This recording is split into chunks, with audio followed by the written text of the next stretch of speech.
am originally from Northern California, born and raised in Stockton in San Joaquin County. Lived there for 18 years till I graduated high school. Went into the Air Force and got stationed in Sacramento, so I wanted to see the world, and I went 50 miles from my hometown. And then lived in Sacramento for about 20 years before relocating to Utah to pursue theological studies at Salt Lake Theological Seminary, getting an MA in Intercultural Studies. I have great interest and sympathies in the broader restoration movement because growing up, first of our first formative years, I was really agnostic. We didn't talk about religion and spirituality much in our household. But on my dad's side of the family, my grandmother and my great-grandmother were members, and our family goes back several generations, in the reorganized Church of Jesus Christ of Latter-day Saints, now known as the Community of Christ. And I remember Grandma's pull on the family, and we started attending. And I was encouraged to pray about the Book of Mormon and about the RLDS Church. And I still remember praying and waking up the next morning and having that testimony kind of experience. And I was a member of the RLDS Church for 7 years. I remember going to high school and having a good friend of mine, I think we shared English class together, and he was a member of the LDS Church in Salt Lake City. And so on the way to class and the way out of class, we would have these interesting debates and discussions over which one of us in the One True Church really was a member of the One True Church. So I was aware at that time as a teenager of religious difference and of feeling like I was a part of the One True Church. He had similar experiences and felt the same. Getting older into my later teens, I encountered more religious difference. I encountered information that was critical of the restoration tradition and wrestled with that and eventually gravitated towards an evangelical Christian commitment. But my interest in religious diversity continued. I've always been fascinated with cultural difference, religious difference, and why is it we have such diversity of different views of belief and practice and ways of understanding and trying to connect to whether it's, we want to call it the sacred, the transcendent, the divine, whatever it may be. That has always fascinated me. But the way in which I have tried to grapple with that has gone through something of a paradigm shift. As a young evangelical, I related to the religious other in a very defensive, polemic, apologetic kind of way. I read a lot of popular evangelical materials which said, for example, Mormonism was not so much a religious culture, it was a cult that was to be opposed because it was dangerous and heretical. So I engaged with not only Mormons, but Jehovah's Witnesses and other religious traditions in a very defensive kind of polemic way. But the more I looked at the way in which other disciplines understand religions, whether the sociology of religion or religious studies, and even the history of Christian mission, the way in which traditional Christianity has engaged the religious other overseas in missional contexts, it just seemed to me there was a more sympathetic, humble kind of way that seeks understanding, seeks to impart the traditional Christian message in friendlier, less polemical kinds of ways. And yet here in America, evangelicalism has tended to be very combative in its relationship with other religious traditions.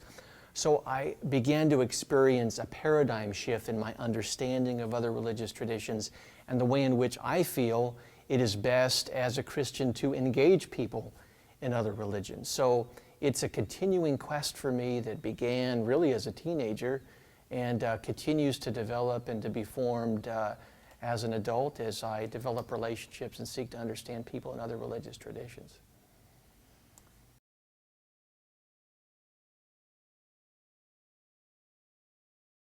I think my early views as a younger evangelical were informed by books and literature that many evangelicals still today find in their Bible bookstores. And there is a dominant kind of apologetic approach.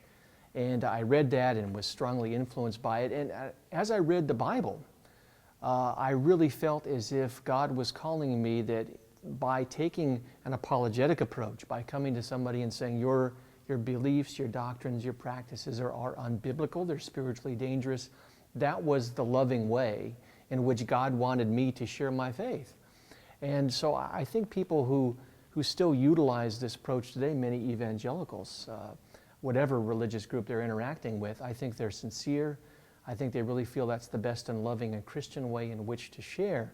But I think there's also a place for us being self-critical as evangelicals and really reassessing that. And as I did that, in encountering other perspectives, looking at various missionaries in the history of the Christian church who fell in love with the people of a given culture and who didn't feel called to engage in these polemical, antagonistic kinds of ways, that there were other ways of loving other cultures and people and other religions. And I found those very helpful models that I then took and applied to my interactions with people in other religious traditions in America and the Western world.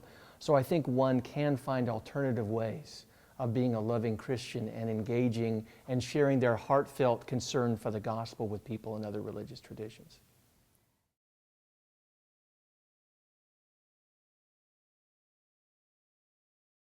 I think an example of the paradigm shift I've had in my own thinking and praxis, here we are at Wesleyan Theological Seminary. We have an engagement between the Methodists and the Mormons, so let's consider a traditional evangelical way of looking at Mormonism. It is traditionally considered a cult, that is a doctrinally deviant religious group. And I think you'll still find many evangelicals who hold that view. Now, while I have serious disagreements with many aspects of Mormonism, in my view, and in the view of an increasing number of evangelicals, Mormonism and other religious groups is best understood not so much as a cult, but rather as a religious culture. That is, it has its own unique vocabulary, its own sacred symbols, its practices, its ways at looking at the world and understanding the divine. And if you only focus in on those areas where one disagrees in terms of doctrine and in terms of heresy, you really limit your understanding of that religious group, your ability to forge relationships with somebody in that religious group, and your ability to communicate effectively across those cultures. So one thing I've been doing for a number of years now is developing a way whereby evangelicals can break out of this cult kind of approach and understand other religious groups as unique religious cultures, which provides a more expansive, holistic, and I think more accurate understanding of other religions. One, so that they can understand. Secondly, so they can develop those relationships. And third, so that evangelicals can share their understanding of the gospel message in ways that resonate with the cultural concerns of people in other traditions.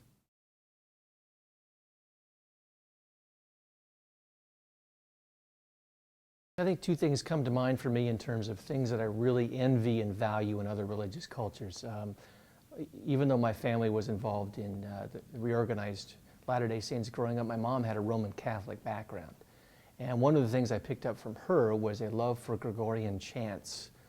It is somewhat anachronistic in the 21st century with hip-hop and everything else we have on the charts. But for me personally, there's something meditative, relaxing, spiritual that I could put on a CD with Gregorian chants, and I just find that amazing. And I don't find a counterpart in my own Protestant and evangelical tradition. So I really envy that in Roman Catholicism. There's another thing I envy, and that is coming from Mormonism. We have been fortunate in our time in Utah to develop some really great and close relationships with Mormon neighbors and to have some really great conversations and times together in fellowship. And it was a year or two ago where one Mormon family that we're very close to experienced a great tragedy. The family was over doing some kind of excavation work, whether for a trampoline or a swimming pool or something, and they had a piece of heavy equipment that they were using that they had rented. And of course, all of the family was there, and one of the family members was a young toddler, a young little girl, and they did not see her when they were using this heavy equipment, and the little girl was run over, and she died at the scene. And we were fortunate to have this Mormon family that we care very deeply about to welcome us as a part of that grieving process. And one of the things I learned about going through that with them was they took great solace and comfort in the idea of, one, the pre-existence, that this little girl had, even knowing that that would take place in her very brief life, that there was purpose to it. And secondly, they took great comfort in the idea that they would still be united with her in the eternities, and there would be this sense of reconnection. Now, as a Protestant, as an evangelical, I don't agree with the theological reasoning that they find comfort in. But what I do appreciate is I think in Mormonism there is a strong sense of ongoing kinship, family, and connection in the afterlife that we don't have in, at least in American, probably even Western Protestantism. We have adopted this American individualism, I think, which cuts us off between the living and the dead, so that when a family member dies or a friend, we have a funeral, we have a time of grieving, the dead are buried or disposed of. There's a short time of grieving, and then we're expected just to kind of move on and have this vague hope that perhaps at some point in the afterlife there might be some kind of reunification. And this is where I think Mormonism and even other aspects of traditional Christianity in Asian and African contexts, they have something to teach us Protestants in the Western world, that we need a greater sense of continued connection between the living and the dead. You know, the author of Hebrews talks about being surrounded by this great cloud of witnesses, and I think that refers at least in part to family members in the faith who, even though they may be departed, are still in some sense connected with the living. So I envy that about the Mormon tradition.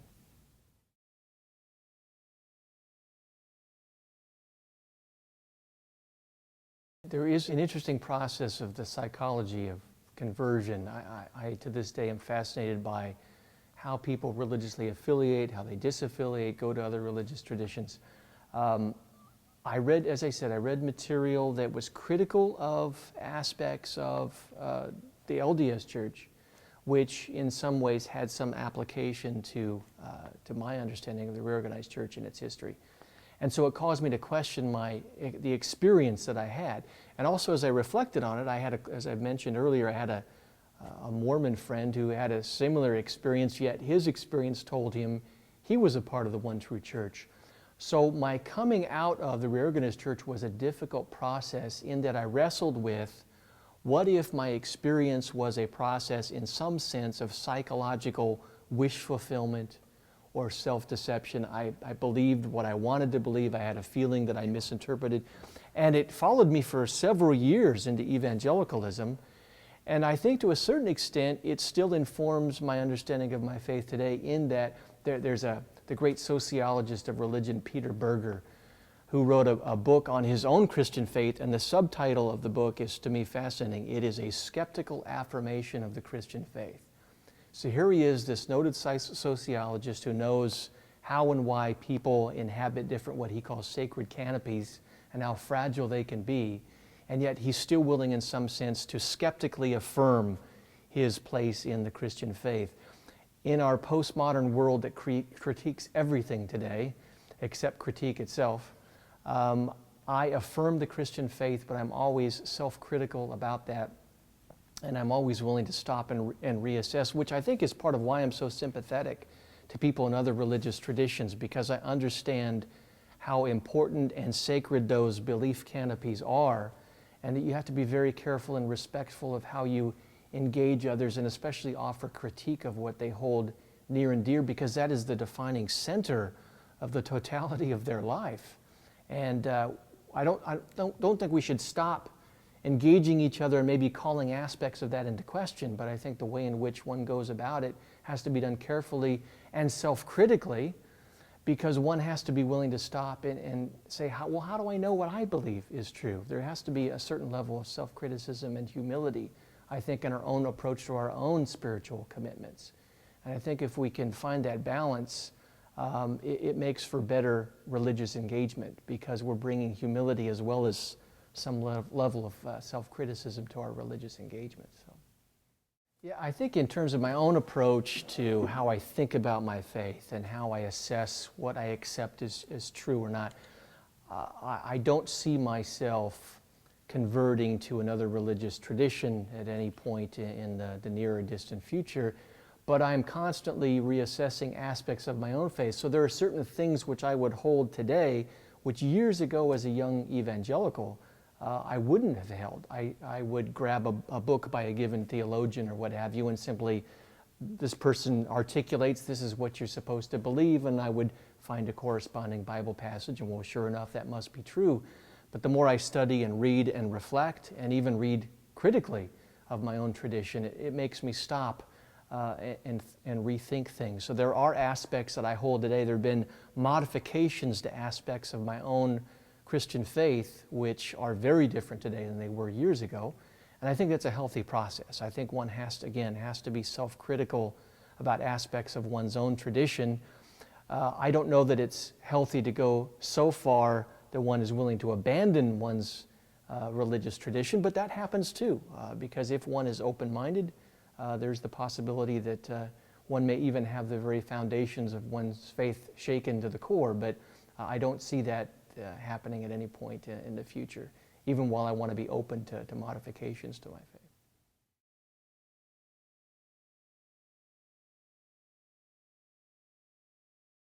In terms of my own children in regards to imparting the Christian faith, my wife was on staff at our Presbyterian church in California for many years. I've served on church staffs before. They were a part of children's ministry and youth groups and this type of thing. But like every other young person in America and in the world today, that was not their only exposure to religion. And so through movies and television and school friends, and they have been exposed to other religious traditions. So what we tried to do was simply do our best to impart the Christian faith as we understood it and why we believed that, and then hope that they had enough grounding that as they got older and began to think critically themselves, that they would be able to wrestle through those issues. Now, time will tell. My children range in ages from 18 to young adults in their mid to late 20s. And they have varying views on religion, but I think they're like a lot of postmodern young people in that they're interested in spirituality, but very critical of religious institutions and authority figures.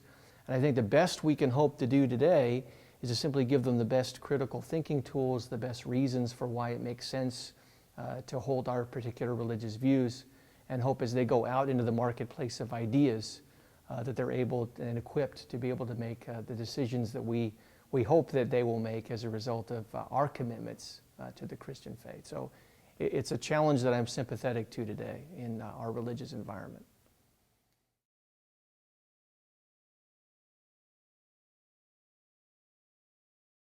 I think there are some promising changes and developments that are going on within evangelicalism in terms of how they wish to relate to those in other religions and share the Christian faith. We are very aware in evangelicalism of shifting demographics. That is, while evangelicalism is still numerically strong in the United States, nevertheless, we are having great difficulty maintaining the interest and membership and participation of the younger generation.